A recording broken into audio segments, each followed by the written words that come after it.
Sveiki visi su pavasariu. Ką reikia daryti pavasarį? Pavasarį reikia šukuotis plaukus. Va, pasirašau šukas ir tuoj išsišukuosim.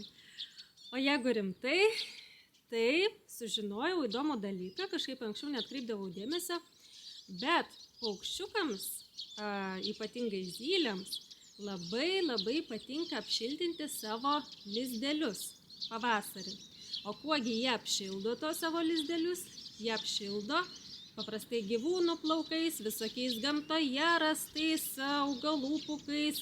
Tai gali būti švendrų pūkai, nendrių, galbūt miskantų, įvairiausių augalėlių pūkai.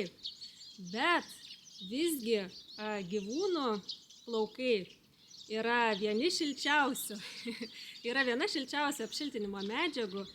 Ir iš tikrųjų mes, jeigu kas turite kačiukų, šuniukų, kas arklį kokį turit, kas ožką, tikrai galit pašukuoti tų plaukų ir tiesiog netgi specialiai pakabinti paukščiukam ar prie lesyklėlės, ar kažkur ant šakelių. Ir jeigu jie norės, jeigu juos sudomins, jie tada prisipešios tų plaukų ir nusineš pas save į lizdų apšiltinimui. Tai labai mėgsta tą daryti zylės, mėlynosios zylės irgi ypač ir didžiosios zylės. tą labai mėgsta daryti įvairūs ir kikiliniai paukščiai, ir ten kiek teko domėtis ir liepsnelės galbūt naudoja, ir net ir varnėnai, ir varnos. Žodžiu, tikrai yra nemažai visai paukštelių, kurie tuos plaukus gali tikrai panaudoti. Aš irgi pabandžiau iššukuoti šį pavasarį mūsų kačiukus, turim 3 kačiukus. Iš tikrųjų, tos vilnos ten nebuvo daug, tos povilnės, bet galbūt kažkam pravers, esu čia pakabinusi ant šakelės, jeigu čia labai pas mus atskrenda labai daug zylių, tai jeigu kažką sudomins, tai jos ir pasims. Nes prieš porą metų pastebėjom su Vaidu, kad zylės vagia mūsų namo apšiltinimo medžiagą. Tiesiog tą apšiltinimo vatą jos atskrisdavo, išsitraukdavo pavasarį, išpešiodavo. Na tai pagalvojau, kam joms ten vargti su tam pešioti tą namo apšiltinimo medžiagą, jeigu galiu pašukuoti kačiukus ir jom pakabinti va čia ir bus paprasčiau tada. Jos pačios nusikabins, kiek jom reikia, pasipešios.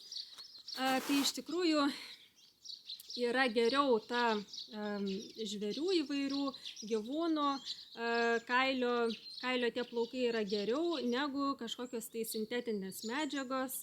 Ypač kai kurie žmonės galvoja, kad galbūt tinka ir tie pūkeliai likę nuo džiovyklės, kai džiovinam rūbus, jeigu kas turi džiovyklės, tiesiog ten būna prisirinkę tų pūkų, bet nėra rekomenduojama tų pūkų naudoti, kadangi jie greičiausiai turės ir minkštiklio, ir kvapiklių visokių ten nuo skalbimo miltelių, tuo labiau, kad pačios medžiagos dažniausiai nėra natūralios, nebent jūs visiškai natūraliai viską naudojate, taip sakant, tik natūralias medžiagas, bet dažnai ten pasitaiko ir akrilo, poliesterio, paskui, taip sakant, ir mikroplastikas patenka į aplinką. Tai geriau tiesiog paukščiukam tokių medžiagų neduoti. Taip pat, kas dar netinka, tai kalbant apie gyvūnėlių plaukus, tai netinka, jeigu jūs šuniukus ar kačiukus išpurškite, ar lašinate tų lašiukų prieš erkes, kitus parazitus, ten blusas. Šitie chemikalai jie gali stipriai pakenkti paukščiukams. Tai jeigu, taip sakant, neseniai sulašinote ant kailio tų lašiukų, tai geriau, tiksliau ne geriau, bet jokiais būdais tada tų plaukų iššukuotų neduokite paukščiukams, nekabinkite specialiai turiuomenį, nes tiesiog gali pakenkti jiems labai. Netgi ten skaičiau, kad ir žūsta būna paukšteliai nuo tokių apkrėstų plaukų. Taip pat geriausia, kad būtų, aišku, švarus, tie plaukučiai. Na, čia pas mus kačiukai pusiau tokie laukinukai, tai mes ten nelabai ir purškiam juos kuo nors, tai jie tiesiog patys savo kailiuką prisižiūri, vis laižosi. Tai, na, turėtų daugiau mažiau būti švarus tas kailiukas. Dabar ko dar negalima naudoti, aš pradžioje galvojau, turiu tokius ilgus plaukus jau. Na, galėčiau tikrai iššukuoti ir dalį irgi palikti paukščiukam. Bet problema yra su ilgiu. Kuo ilgesnis plaukas ir jis yra gana tvirtas, žmogaus plaukas yra gana tvirtas ir tiesiog gali apsivyti aplink jauniklių kojytes, gali užspausti, gali, taip sakant, net ir nukirsti užspaudęs tas plaukas ir kojytę, ir kakliuką užspausti. Na, paukšteliai galbūt ir panaudotų lizdui tokią medžiagą, bet tiesiog geriau to nedarykime, kad išvengtume rizikos, kad paskui jaunikliams nebūtų blogai. Tai jeigu jau norite naudoti žmogaus plaukus, tai geriau trumpaplaukių vyrų, taip nuskambėjo trumpaplaukiai vyrai. Iki 2 cm, jeigu yra plaukai žmogaus, na, tuomet dar galima ten, nežinau, ar iš kirpyklų, bet svarbu, kad tie plaukai nebūtų irgi užteršti kažkokiam tai cheminiam medžiagam, nedažyti, taip pat nuo blusų, nuo utėlių, nuo visokių parazitų taip pat nepurkšti. Ne, iš tikrųjų tai labiausiai irgi kenkia įvairūs ir tie cheminiai kondicionieriai, kuris įgeria plaukus, ilgai išliekantis kondicionieriai, tos kvapiosios medžiagos, paskui šampūnai visokie labai kvapnus ir labai, nu, taip sakant, kur daug yra pridėta tų nenatūralių medžiagų. Tai iš tikrųjų geriau su žmogaus plaukais susilaikyti, nes retas, kuris tikrai labai natūraliai prižiūri savo plaukus. Yra buvęs toks periodas, kai aš iš viso ploviau plaukus tik tai su ruginiais kvietiniais miltais. Iš tikrųjų neblogai išplauna, tik tai paskui labai sunku yra pačius miltus išplauti iš galvos. Tai jeigu tokiu būdu plaunate, tada tikrai galite pasmulkinti tos plaukus ir duoti paukščiukam. Klausimas, ar tikrai jūs norite tą daryti. Bet iš tikrųjų su žmogaus plaukais geriau yra susilaikyti. Geriau, jeigu tikrai gyvūnėliai švarūs ir neišpurkšti jokiom cheminiam medžiagom, tai šampūnais taip pat neišplauti čia kažkada neseniai, tai tuomet tokį kailį galite panaudoti, taip sakant, duoti paukščiukams.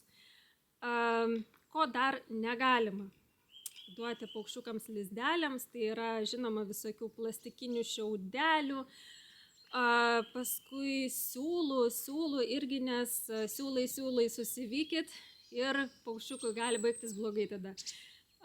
Ilgų siūlų dažytų visokių, taip pat negalima, na nežinau, įvairių. Šiais laikais labai iš tikrųjų sunku yra surasti kažką natūralaus, na tai geriausia tuomet tada turbūt būtų tiesiog gyvūnų kailis. Būna, kad paukščiukai netgi specialiai skrenda ant įvairių gyvūnų, turbūt ne vienas esate matęs filmuką, kaip tiesiog paukščiukas nutupia ant kažkokio gyvūno ir pradeda pešioti jo tą povilnę, jo plaukus, kad galėtų apsišiltinti lizdelius. Tai iš tikrųjų kai kuriam paukščiukam labai patinka ir karklažvirbliam, ir žvirbliam patinka tokios medžiagos lizdo apšiltinimui ir geriausia naudoti, taip sakant, natūralias medžiagas. Vilna irgi tinka, jeigu jinai švari ir nėra per ilga. Tai, na, pasigalvokit, gal turit kokių dabar šukuosit savo gyvūnus ir gal bus kokios nereikalingos atliekamos medžiagos natūralios, kuri galėtų tikti jų lizdeliam. Tai dabar tai reikia daryti pavasario pradžioje, žinoma, kol dar paukščiukai nėra susisukę tų lizdelių, nes jiems tuomet reikės būtent sukant lizdelius reikės tos medžiagos. Ir kaip galite pakabinti tuos plaukus, tai galite arba ant segtukų, ant šakelių, su segtukais prisekti tokiais lopinėliais, arba galite net ir į tuos nuo bumbuliukų bumbuliukams skirtus, tiem paukščių piragams skirtus tokius kaip tinklelius, galite įdėti irgi išsipešios. Iš mano 3 katinų iš tikrųjų buvo labai nedaug tų plaukų, bet kas turi ten visokius, kaip ten vadinasi, ne rotveileriai, žodžiu, yra tokių šunų, kur labai daug būna tų plaukų, tai galite netgi į tokį tinklelį prigrūsti ir ten jau kas norės, tas išsipešios tos plaukus. Aišku, būtų galima sakyti, kad kam tai daryti, tai paukščiai ir patys gali susirasti tų įvairių medžiagų, tai aišku, kad gali, bet tikrai nepakenks, jeigu kažkiek mes padėsime, mes juk vis tiek jie patys atskris, patys pešiosis, patys lizdus suks, mes juk nesukam už juos tų lizdų, tai tikrai jiem gali būti šiokia tokia pagalba, o jum bus kur padėti tuos iššukuotus plaukus, o neišmesti tiesiog į šiukšliadėžę. Nes gamtoje iš tikrųjų viskas yra sunaudojama nuo A iki Z, aišku, išskyrus žmogaus dirbtinai sukurtas medžiagas, plastikus ir taip toliau, tie dalykai dėja yra nesuyrantis, nesunykstantis. Mikroplastikas yra labai baisi problema dabartiniam pasaulyje. Tai iš tikrųjų, taip, geriau paukščiukam parūpinkim natūralių medžiagų, negu kad jie ieškotų visokių, nežinau, plastikus trauktų iš po žemę šiukšlės visokias. Tai va, toks būtų toks šiltas pavasarinis video šį kartą. Tiesiog norėjau pasidalinti, man tai buvo atradimas, to labiau, kad turiu tų kačiukų, netgi 3, galbūt ir jūs turit, ar didelį šunį, ar kažką, tai augina toškas. Paukščiukai naudoja ir kitų paukščių plunksnas, taip pat apšiltinimui lizdų ir samanas naudoja, jie daug ką naudoja, iš tikrųjų, kas ir inkilus, kas kelia, tai jeigu valote inkilus, tai galite paskui pamatyti, kad viduje ir lizdukas būna susuktas ir jame tiek daug visko būna prikišta, net įdomu būna paanalizuoti, ką ten paukščiukai sudėjo.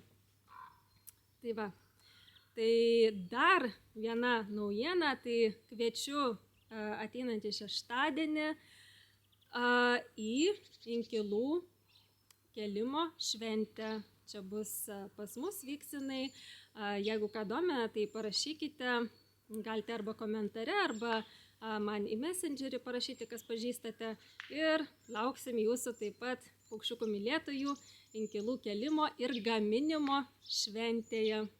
Tai galiu ir nuorodą įdėti į renginį. Čia vyksta, jeigu ką žiūrėsit vėliau video, tai čia vyksta 2026 metais. Kada vėliau vyks, nežinau. Tai va, ačiū, kad žiūrėjote ir iki kitų kartų.